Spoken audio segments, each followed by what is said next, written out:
చిన్నలకు పెద్దలకు వందనాలు, అమ్మగారికి అయ్యగారికి కూడా వందనాలు. నిన్న మేము ఒక పని ఉంటే చేసుకొని వచ్చినాం ఇంటికి వచ్చినాక అన్నుండి అన్నాడు కదా టీషర్ట్ల కాడికి పోయేద్దామంటే నేను నాతోని ముగ్గురు అన్న ఇద్దరం పోయినాం. మొత్తం నలుగురం పోయినాం. పోయేటప్పుడు రాంగ్ టైంలో పోయినాం. రాంగ్ టైంలో పోయినాక ఆడ పని మంచిగానే అయింది, అయిన రైట్ టైంలోనే పని అయింది.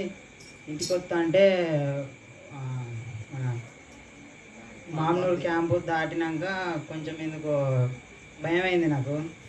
అన్న వెనుకనే కూర్చున్నాను, నా వెనుకనే కూర్చొని అక్కడి దాకా వాక్యం చెప్పిండు, అది ఇది మాటలు చెప్పిండు. అడిగి రాగానే బంద్ చేసిండు. బంద్ చేయగానే నాకెందుకో రుమాలు వేసి ఏదో మాయలోకి వెళ్ళిపోయినట్టు అనిపించింది. మళ్ళీ నేను చూసే వరకు ఇక ఇట్లా భుజం కొట్టంగానే కొంచెం సొయ్యిలోకి వచ్చింది. లారీ వస్తుంది అంటే నేను ఇంకా లారీకి వెళ్ళి తిప్పిన. నాకు ఎటు పోవాలో అర్థం కాలే. మళ్ళీ అన్నయ్య చేయి కొట్టంగానే మళ్ళీ ఎటు తిప్పిన. ఎంబటే లారీ ఇట్లా కంట్రోల్ బాగా స్పీడ్ మీద వచ్చింది. ఎంబటే ఇట్లా పక్క నుంచి వెళ్ళిపోయింది. ఇక అన్నుండి అన్నాడు కొంచెం చూసుకొని రావాలంటే ఇంకా మేము నడి రోడ్డు మీద ఆపోజిట్ దాంట్లో పోతాను. నాకు సోయలేదు ఎట్లా తోలినప్పుడు.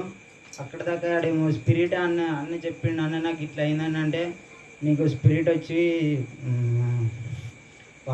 వచ్చి నీది చేరిందిరా అని చెప్పిండు. అనగానే అన్నీ చెప్పిన. అన్న కూడా కొన్ని మాటలు చెప్పిండు. అక్కడ కాపాడినందుకు దేవునికి వందలు. చిన్న సాక్ష్యాన్ని ముగించుకుంటాను అన్నమాట.